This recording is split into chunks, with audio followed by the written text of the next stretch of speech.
Ok, salut à vous et bienvenue. Alors les gars, c'est rien de grave, on va juste parler des cryptos. Alors aujourd'hui, je vais vous faire une petite vidéo pour ceux qui souhaitent se lancer comme moi en 2025 dans le domaine des cryptos. Voilà, même si c'est pour juste apprendre, comprendre un peu le domaine, voilà, même si c'est pas pour investir, c'est pour juste comprendre parce que la base c'est la connaissance. Voilà. Après maintenant, on pourra maintenant commencer à investir tout, mais c'est un domaine quand même passionnant et puis bon, c'est un domaine qui émerge. Voilà, donc nous qui sommes passionnés des technologies, qui aimons un peu tout ce qui est nouveau, mais c'est pas seulement que pour les technophiles. Voilà. C'est un domaine d'investissement. Donc, pour ceux qui souhaitent commencer dans l'investissement, je pense que c'est une bonne opportunité. Mais la base des bases, c'est d'avoir quand même une connaissance, une petite connaissance du domaine. Donc, moi, je vous ai préparé une petite vidéo qui part, bon, un contexte historique depuis 2021. Je vous donne un contexte historique depuis 2021, ou bien quelques années un peu en arrière, jusqu'en 2025. Parce qu'en 2025, c'est l'année où les cryptos font parler d'elle. Voilà. Les crypto-monnaies font autant parler d'elle en 2025. Pourquoi? Voilà. Il y a Donald Trump qui dit qu'il souhaite que les États-Unis soient le premier pays en matière de crypto, utiliser le Bitcoin comme réserve stratégique pour les États-Unis. On a beaucoup d'entreprises qui commencent à acheter des cryptos. Voilà. Ce sont des questions qu'on doit se poser. Et puis, avec ce qu'on voit là, la blockchain, les crypto-monnaies, c'est la finance de demain. Donc, pourquoi ne pas commencer à se familiariser avec ce domaine-là, commencer à apprendre, voilà. Et puis, peut-être qu'on pourra tirer notre épingle du jeu, on pourra tirer des opportunités, essayer de bidouiller un peu. Donc, c'est ça. Je vous ai préparé une petite présentation, vous expliquer un peu ce qui s'est passé, vous donner un contexte historique, vous donner un peu une idée de ce que c'est que le Bitcoin, voilà, qu'est-ce qui s'est passé depuis 2021, pourquoi les crypto-monnaies font autant parler d'elles aujourd'hui. Voilà. Donc là, je pense que ça sera le premier pas pour les personnes qui souhaitent entrer dans l'investissement, commencer à apprendre les crypto-monnaies. Ça sera une première base, la première des bases pour commencer à nager à faire dans ce domaine-là, parce que c'est un domaine où on apprend pas. On finit pas d'apprendre, où à chaque fois il y a de nouvelles émergences, il y a de nouvelles technologies qui émergent, il y a plein de choses. Donc les gars, j'espère que vous avez kiffé la vidéo. Si c'est le cas, n'hésitez pas à vous abonner, à activer la cloche de notification parce qu'il y aura d'autres vidéos, d'autres contenus sur la blockchain, les crypto-monnaies, l'investissement. Un domaine que je kiffe maintenant. Voilà. Donc, on se retrouve sur mon ordinateur et puis voilà. Donc, comme je vous ai dit les amis, je vous ai préparé une petite présentation. Voilà, avec ça, on va pouvoir en fait survoler pour que vous puissiez en fait comprendre pourquoi les crypto-monnaies font tant parler d'elles aujourd'hui. Et puis voilà, ça sera peut-être une base pour vous pour commencer à acheter des cryptos, comprendre un peu le monde de l'investissement dans les crypto-monnaies. Et puis voilà. Donc pour commencer à nager, pour commencer à apprendre, je pense que la question fondamentale à se poser, c'est qu'est-ce qu'une crypto-monnaie? Voilà, on ne peut pas passer par cette question. On ne peut pas éviter cette question, je voulais dire. Donc pour cela, je vous ai préparé une petite définition ici et on va aller très rapidement. Les crypto-monnaies comme le Bitcoin ou l'Ethereum sont des actifs numériques créés et gérés sur des réseaux décentralisés utilisant la technologie blockchain. Elles ne sont pas émises par une autorité centrale et leur valeur est déterminée par le marché. Pour résumer, pour simplifier, les crypto-monnaies, ce sont des actifs numériques ou des monnaies numériques qui sont créées et gérées sur des réseaux décentralisés. Le réseau décentralisé pour dire que c'est un ensemble d'ordinateurs répartis partout dans le monde. Voilà. Donc sans ce concept-là, pas de bitcoins, pas de crypto-monnaie. Utilisant la technologie blockchain. Et la blockchain, c'est la technologie de base. Voilà. Les crypto-monnaies se basent sur la blockchain pour exister. Sans la blockchain, pas les crypto-monnaies. Donc il faut savoir que la blockchain, c'est la technologie sous-jacente. Et actuellement, à notre époque, il existe plusieurs blockchains. Mais ce qu'il faut savoir c'est que toutes les crypto-monnaies, chaque crypto-monnaie que vous voyez se base en fait sur une blockchain. Voilà. Donc, elles ne sont pas émises par une autorité centrale et leur valeur est déterminée par le marché. Donc, pas d'autorité centrale, tout est décentralisé. Donc, les amis, on va maintenant parler d'un autre point, les cypherpunks. Voilà. En 2009, le Bitcoin a été inspiré par un groupe de personnes appelées les cypherpunks. Voilà. Ces rebelles voulaient protéger la vie privée sur les réseaux. À l'apparition d'Internet, dans les années 90, toutes les informations étaient accessibles. Si à l'époque les sociétés privées n'étaient pas une menace, les gouvernements, eux, étaient considérés comme tels. Et jusqu'à maintenant, je pense que c'est toujours le cas. Donc les cypherpunks, c'est eux qui ont inspiré la création du Bitcoin. Et c'était un groupe de personnes, des rebelles, qui avaient des compétences en informatique et qui se souciaient de la vie privée. Pour eux, c'était pas nécessaire, c'était pas bien qu'on puisse accéder aux données des personnes facilement. Voilà. Donc pour eux, pas question que des gouvernements, que des entités puissent accéder aux données personnelles des utilisateurs sur le réseau. Voilà, donc c'était un peu des rebelles à l'époque, dans les années 90. Donc c'était un peu un mouvement. Voilà, et le Bitcoin tire son origine en fait de ce groupe de personnes-là. Voilà. Donc, on va particulièrement parler du Bitcoin. Le Bitcoin, c'est né d'une idée de Satoshi Nakamoto, qui a publié en 2008 un livre blanc décrivant son fonctionnement. Ce document a servi de base à la création du réseau de Bitcoin en 2009. Donc pour le document, voici le document. Le Bitcoin, le livre blanc. Donc le Bitcoin c'est né d'une idée de Satoshi Nakamoto. On se demande si Satoshi Nakamoto c'est une personne, un groupe de personnes. Mais on sait que c'est un gars qui s'inspirait un peu un groupe de personnes qui s'inspirait des cypherpunks. Voilà.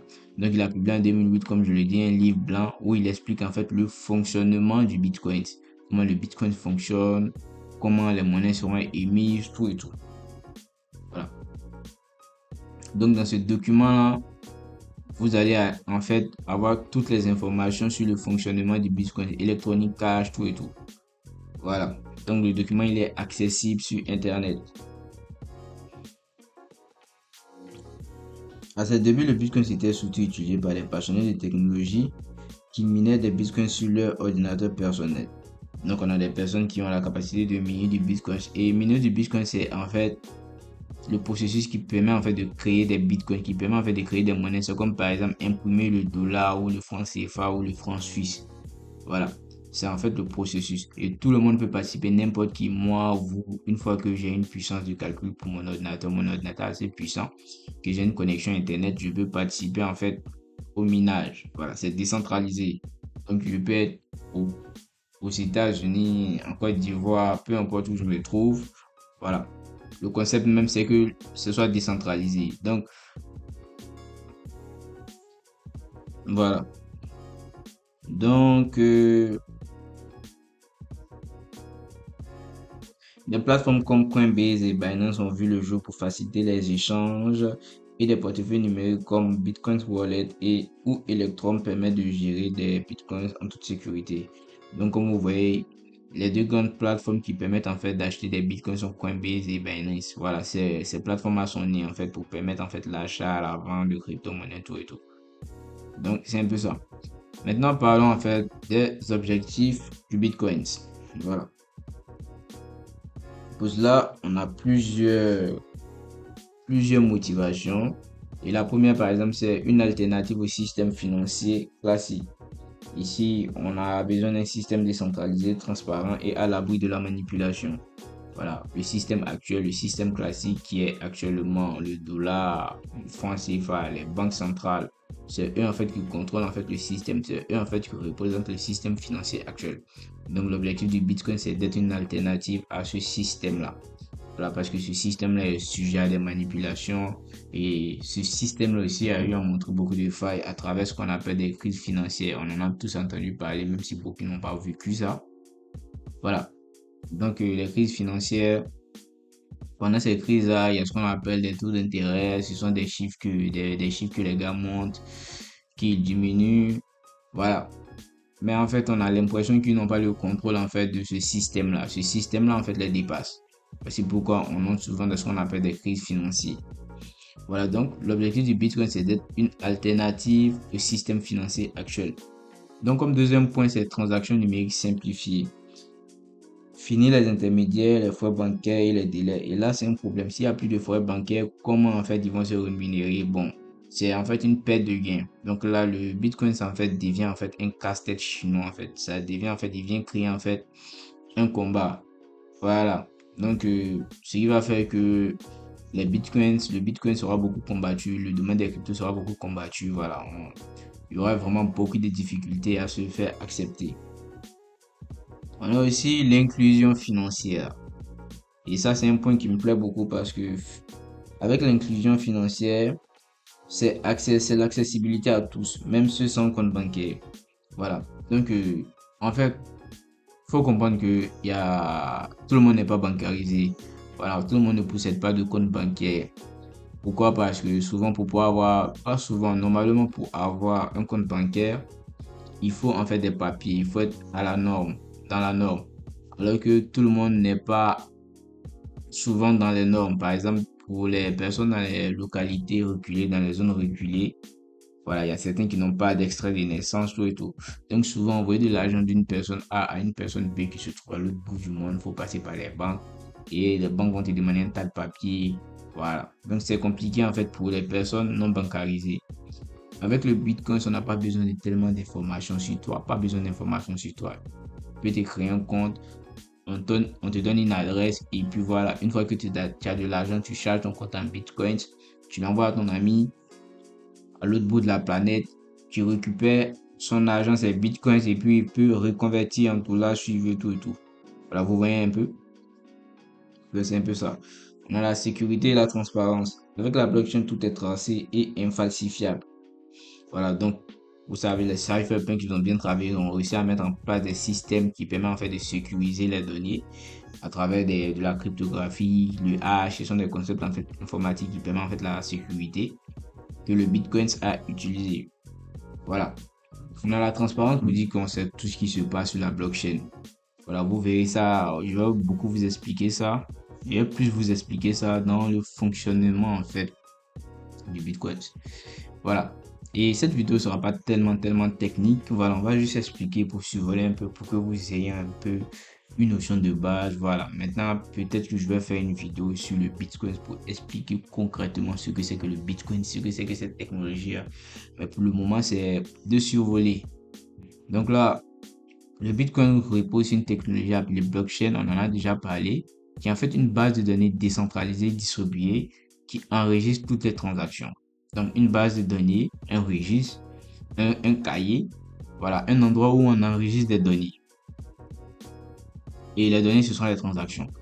Et les transactions sont regroupées en blocs. Ajoutées à la chaîne de blocs, donc on a les transactions qui sont à chaque fois regroupées dans ce qu'on appelle des blocs. Et les blocs sont ajoutés à ce qu'on appelle des chaînes de blocs. Donc, ce qui signifie qu'on a un ensemble de blocs. Et dès que on constate qu'un bloc est a suffisamment atteint son apogée, eh bien, on l'ajoute à ce qu'on appelle une chaîne de blocs. Et chaque bloc est lié au précédent par un hash cryptographique, rendant la manipulation des données extrêmement difficile. Voilà, donc ici par exemple, on a un exemple de chaîne de blocs. Et là, on a en fait des transactions. Comme on l'a dit, les transactions sont regroupées en blocs et les blocs sont ajoutés à ce qu'on appelle les chaînes de blocs. Donc par exemple, dans un bloc, par exemple, on voit que, par exemple, ici, on a mis T1, T1, donc qui signifie en fait des transactions. Donc ici, on voit Damien moins 500 bitcoins. Donc ce qui signifie qu'il a envoyé de l'argent à quelqu'un, ce qui lui fait moins. On a Georges qui a plus 500 bitcoins. Donc Georges a réussi 500 bitcoins. Donc ça fait plus. Donc vous voyez un peu, on enregistre en fait ces données-là dans un ensemble, dans un bloc. Et ces blocs-là sont ajoutés à une chaîne de blocs dès qu'on pense qu'un bloc est suffisamment rempli.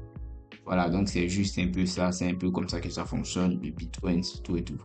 Là, on va pas parler du processus de minage qui est en fait le processus qui permet en fait de générer des Bitcoins.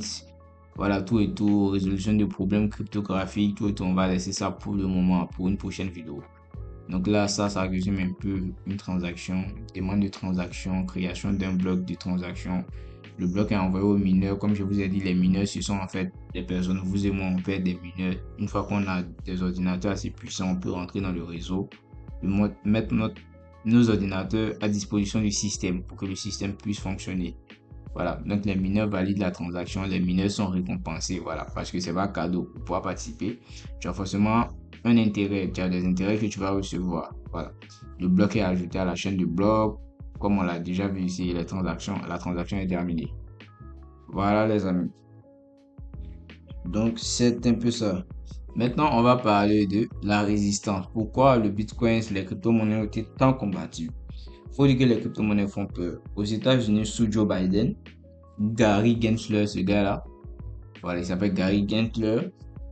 et la SEC, Security and Exchange Commission, ont tout fait pour ralentir leur adoption, c'est-à-dire l'adoption des crypto-monnaies. Pourquoi? Parce qu'un système sans contrôle central est un cauchemar pour ceux qui aiment tout surveiller. Et c'est vrai. Donc la Security and Exchange, qu'est-ce que c'est concrètement? J'ai tout perdu, hein. On va voir. Voilà. On revient. Où est-ce qu'il est? Voilà. Donc il est là. Donc comme je disais, la Security and Exchange, qu'est-ce que c'est? Eh bien, la Security and Exchange, abrégé la SEC, a pour objectif de protéger les investisseurs. Donc vous-même, vous savez qu'avec les cryptos, nous sommes dans un domaine d'investissement. Donc, de maintenir les marchés équitables, ordonnés et efficaces, ainsi que de faciliter la formation de capital. C'est principalement en régulant strictement les marchés financiers des États-Unis qu'elle parvient à ces résultats-là. Donc là, on a Gary Gensler qui a été mis à la tête de la SEC pour pouvoir en fait réguler le domaine des cryptos. Donc, c'est un gars qu'on connaît aux États-Unis qui a la capacité, qui a des compétences en régulation. Lui, c'est réguler en fait les domaines. Donc là, au niveau de la SEC, il est chargé en fait de réguler tout ce qui concerne en fait le Bitcoin et puis les autres domaines reliés à la SEC en fait. L'objectif principal de la SEC, c'est de protéger les investisseurs. Donc là, cependant, Gary Gensler se retrouve dès son investiture confronté à des problèmes d'un nouveau genre tel que l'émergence du marché des crypto-monnaies, ainsi que des plateformes digitales de trading. Voilà. Néanmoins, il connaît assez bien ce domaine. Gary Gensler est également professeur de pratique d'économie et de gestion mondiale à la MIT Management Sloan School, où il se concentre sur l'insertion de la finance et de la technologie, notamment en mettant des recherches et en enseignant la technologie blockchain et des monnaies numériques. Donc ce gars-là, il a en fait enseigné la blockchain. Donc c'est pas un idiot, il sait ce que c'est que la blockchain, ce que c'est que les crypto-monnaies. Voilà, c'est un expert en fait. Donc c'est cet expert-là qui a été engagé en fait pour stopper, freiner les crypto-monnaies. Voilà, donc c'est pas un idiot, il sait tout ce qui se passe, il connaît bien ce domaine-là. Donc,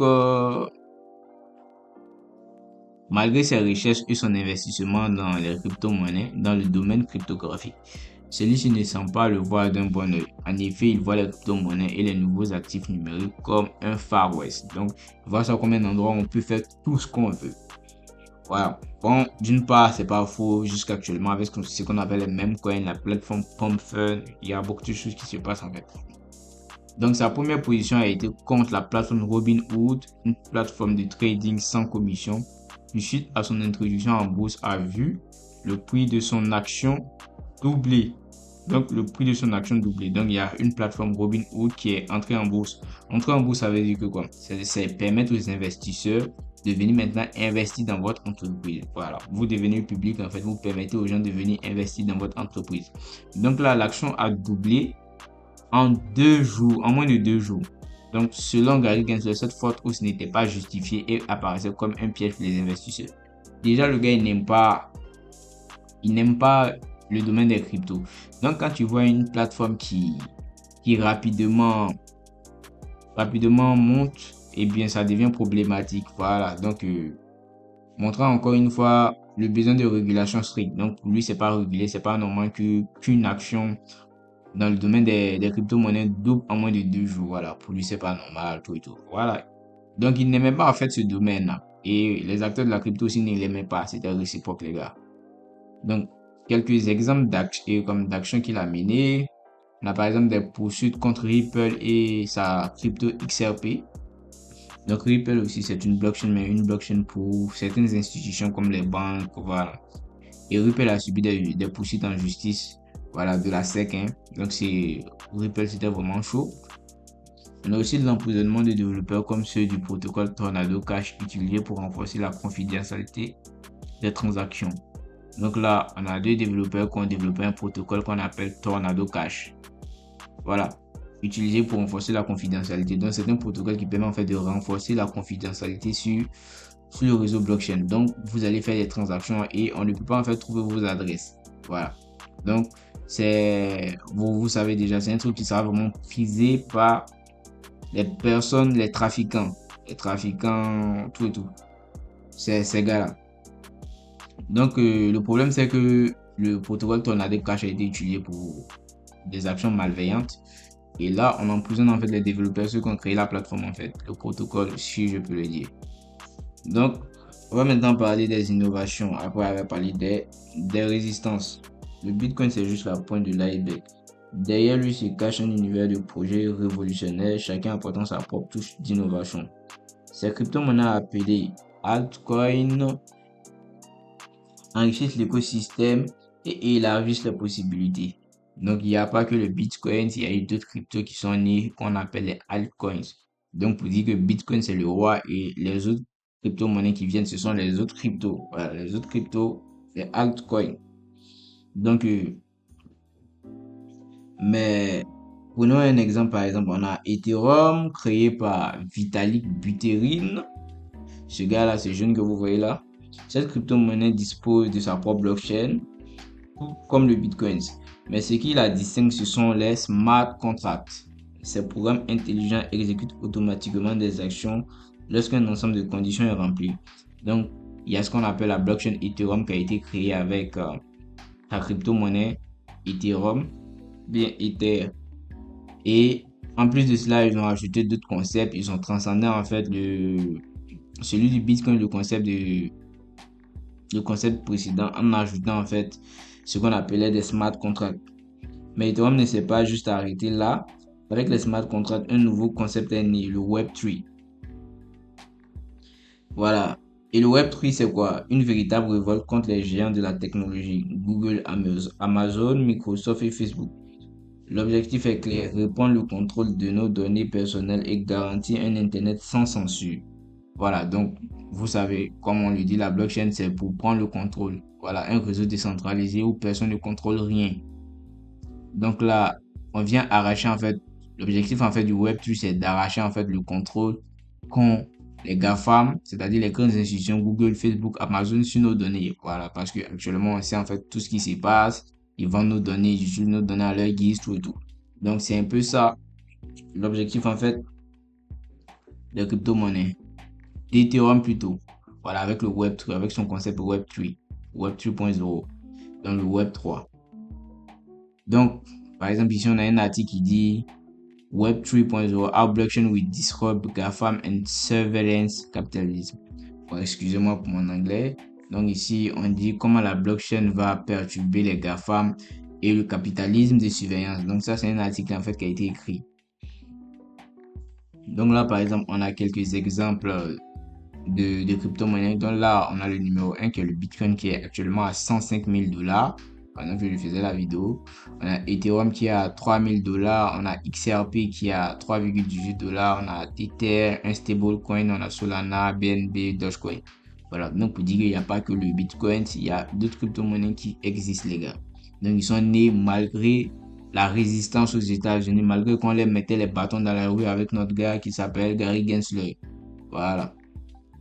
Donc, il y a eu quand même un boom de crypto, les gens ont aimé le concept. Donc, on va parler en fait de l'ironie d'Elon Musk.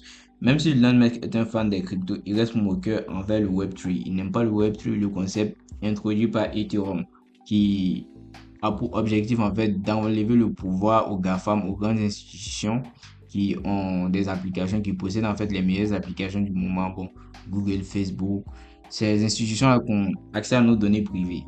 Donc là, l'objectif en fait, c'est de leur enlever le pouvoir. Et Elon Musk, il n'est pas vraiment enthousiaste à l'idée, il n'aime pas vraiment le projet.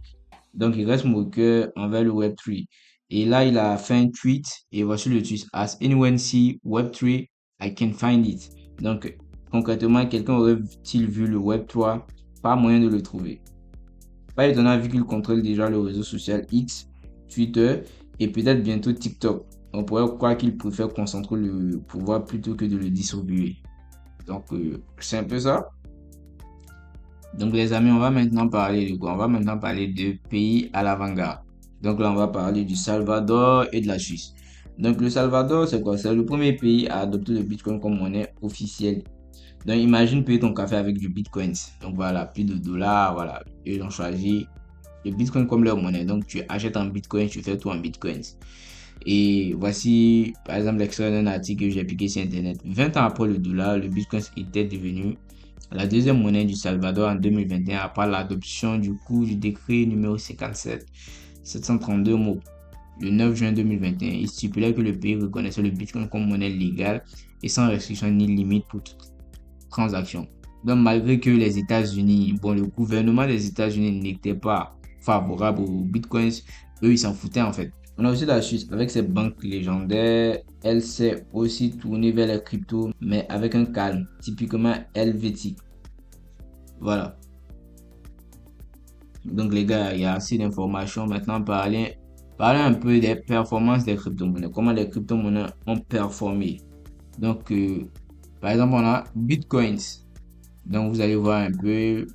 Donc, ici, on a le plus bas, c'est-à-dire le plus bas historique, le prix le plus bas du Bitcoin. Donc, ça, c'était le 14 juillet 2010. Et là, le Bitcoin, c'était à moins de 1 dollar. Donc, il y a 15 ans, en fait. Le Bitcoin, c'était à moins de 1 dollar. Donc là, le Bitcoin, il a atteint les 109 000 dollars aujourd'hui. En janvier, le 20 janvier, en fait.